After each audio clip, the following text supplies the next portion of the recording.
Mabuhay! So as requested by our top subscribers, tutuloy natin yung SB19 story na uploaded ni Casual Chuck. This time it's episode 4 on title Monsters, parenthesis, Haters Will Enjoy. So as usual, iti-take natin to as with a grain of salt. So kung ano man yung mga corrections nyo sa info ni Chuck, just let me know in the comments para alam natin kung ano yung updated info about our mahal lima. So let's get to know more about them through this, and stay tuned. Sa dulo ng video, feature tayo ng top comment, top subscriber, and kung gusto nyo ma-prioritize yung suggestions nyo, check the description below. So let's go! Previously on SB19 story. SB19 are going to be big stars. They have charismatic, they're hardworking. So my prediction is they're going to break out in a huge way this year. So take that for what it's worth, 18. The guy who predicted their success was the same guy who indirectly called them cheaters. This tweet didn't drop any names, but this was posted around the time when SB19 got the #1 spot on MTV's Most Requested Artists for 21 weeks in a row, and this was against much bigger artists. So it was clear which fandom he was talking about. This was only one of the many obstacles they had to overcome, because after all these years, they turned out to be monsters. Nice edit. Pero initial reaction natin, hindi naman siguro cheating kung talaga malakas ang ang support ng fandom mo.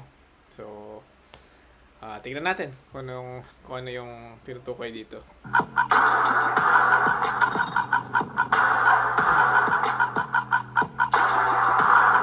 Pero agree sa monsters, live vocal monsters, talented monsters. Might not look like it, but SB19 are people too. They have social media and they see everything. So it only makes sense that some of these hate has gotten into them. I feel like I'm never enough. Parang feeling ko unfake. Dumating na ako doon kasi minsan hindi lang naman yung mga tao sa paligid ko yung kalaban ko. True? Sarili ko pa din. Siguro masabi ko hanggang ngayon, nandun pa din siya. Tapos hindi ko pa rin siya natatalo. Josh. I wasn't good enough. Parang sinasabi lagi na, hindi ko pa enough. Oh, you're more than enough. Kayong lahat. So, these moments na vulnerable sila, for sure mas bubuhos yung suporta. So, ito yung times na mas kailangan natin mas suportahan pa sila. Kung pakaya, bibigay ko na sa'yo. Ilang beses nangyari sa akin. Parang, bakit sila kaya din natin? Ako, kaya. I mean, why can't people just embody this mantra? True! And that brings us back to this moment. Sa wakas. Yeah, that's Pablo. If you're new here, you're probably wondering how he ended up there.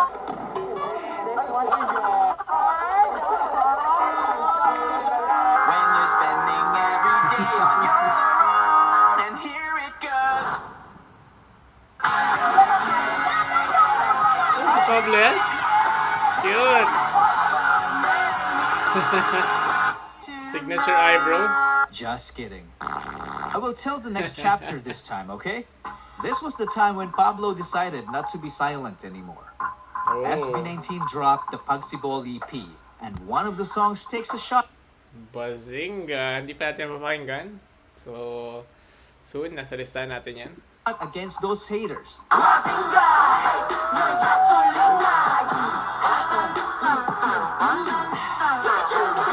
The lyric video itself screams a lot of shutting them down. The conceptualization is on a different level. Just take a look at this guy. This character literally resembled all 5 members, and the person behind it and all other mind-blowing concepts is Justin. He didn't just come up with these creative concepts. Creative director Justin. He built them from scratch and oftentimes even kaya pala nagdo-drawing dun sa dun sa reaction video natin na pumasok si Tita Gemma. So, magaling pala talaga siya sketch. Used frame-by-frame animation. He's a guy who knew what he wants, like a monster hiding behind a beautiful face. Creative And we all monster. knew about the song that produced the most iconic rap line in P-pop.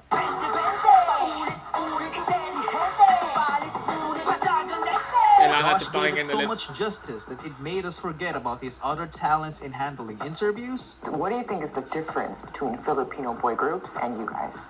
But we couldn't say that we are really better than them because we respect them. Finance, Galing sumagot. music, gaming, and the world of dance. The Go, dude is a Josh. legend in the K-pop dance cover industry, along with Stel in Sayon. Even before SB19, Josh was already a monster. This brings us to another song from the EP. Medyo napakinggan natin sa My favorite part was AAA. the imitation of the monster's laugh.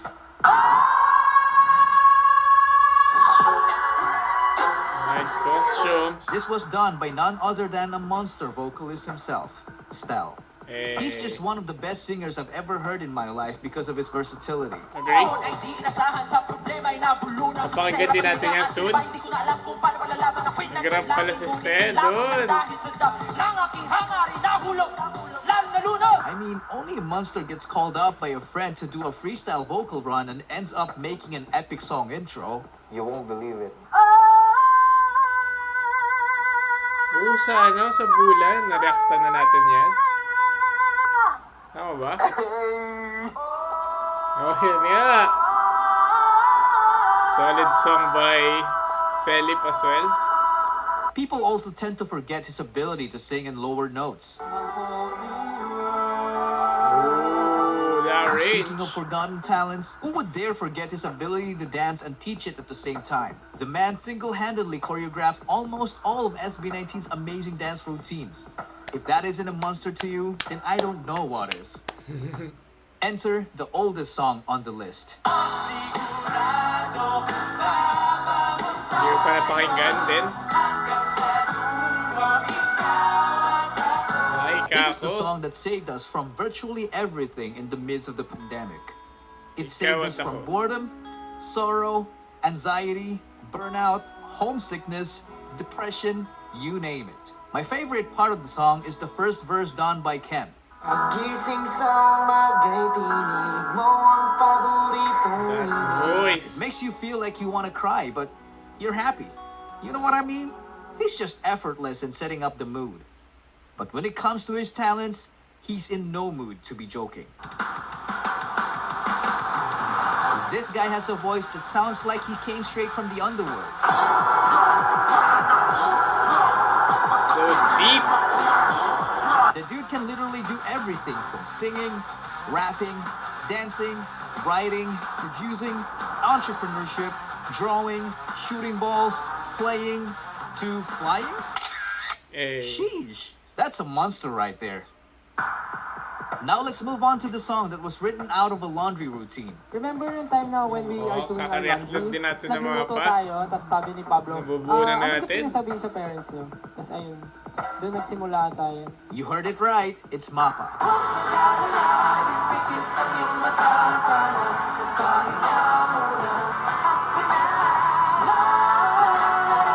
This song broke the hearts of many people all over the world, including mine. This easily became their best song ever because it's very relatable. It pays tribute to our loving parents and gives 200 thanks to million them na, for I all the believe, eh? sacrifices they've made for us.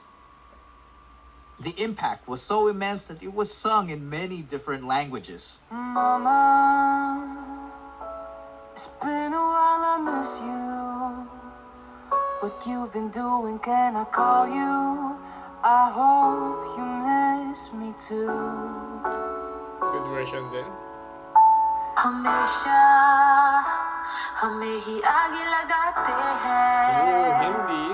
इस बारा पहले जा सकते हैं ना Their music transcends. Wow. 是我的眼睛，每次世界都在变化。rhythm pa rin. Solid. The influence. The genius. SB19. Of course, that lullaby. The melody takes me back to this unforgettable moment. Just to sa atin, di pa natin napanood. Everyone's family showed up except for Ken. Then this happened.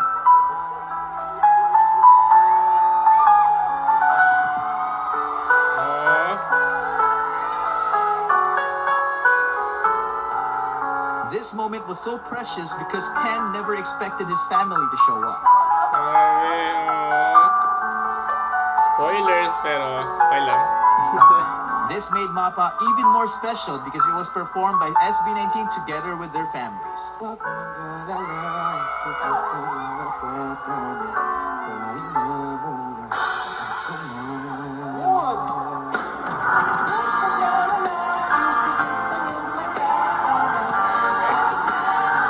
Ramdam pa rin natin.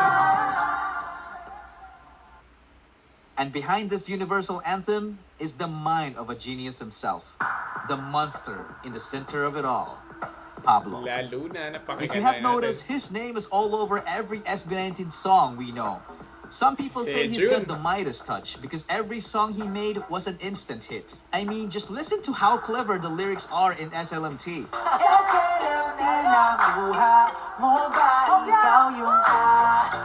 He managed to thank us by using our fandom's language without making it sound cringe. And he's not even done. He has so many unreleased bangers that are just waiting to be unleashed. As a group, SB19 earned the infamous nickname, Live Monsters. It's because they move and sound even better when live. Tingnan natin sa Wish.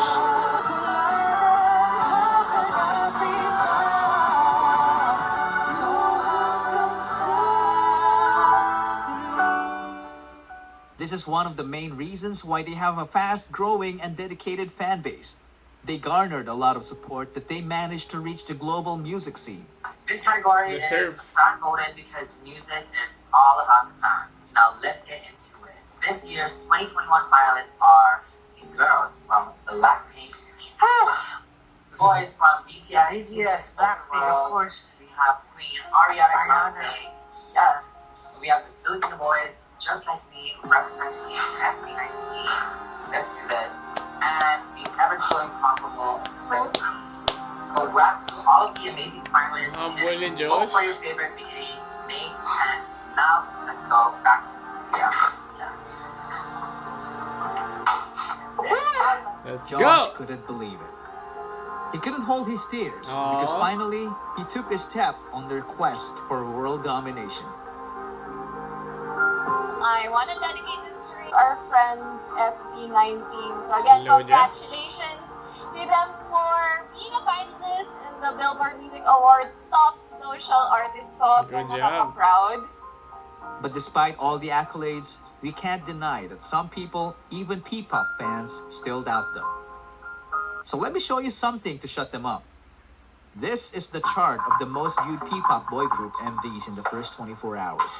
I intentionally didn't put SB19 there because if I did, this happens. Their songs easily occupy the upper half percentile by a large margin. This begs the question, are they just too far ahead of the game? Or are they just... Ano bang ibig sabihin ng SB? Kala ko sama ng mga bakla eh. So lahat are wrong. Straight. Like Stupid comments. Kay papangit. Coming from them?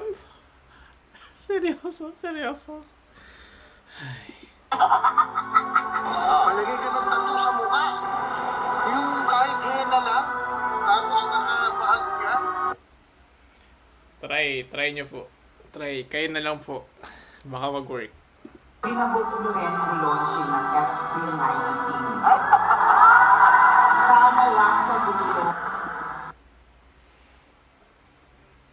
Kahit dun sa chart din ni Casual Shot, hindi ako siya nag-agree ba, hindi natin kailangang mag-compare sa other groups para suportahan yung ano natin, yung idols natin. Pwede tayo mag-focus sa kanila. Siyempre, pwede tayo maging proud sa views, sa speed, sa laki ng fandom. Pero, no need to compare other groups. Kasi, in the end, it's all about supporting local talent. Maganda kasi yung revenge kasi talaga yung success na ipapakita mo sa mga hindi naniniwala sa Tama yan. Tama na lang.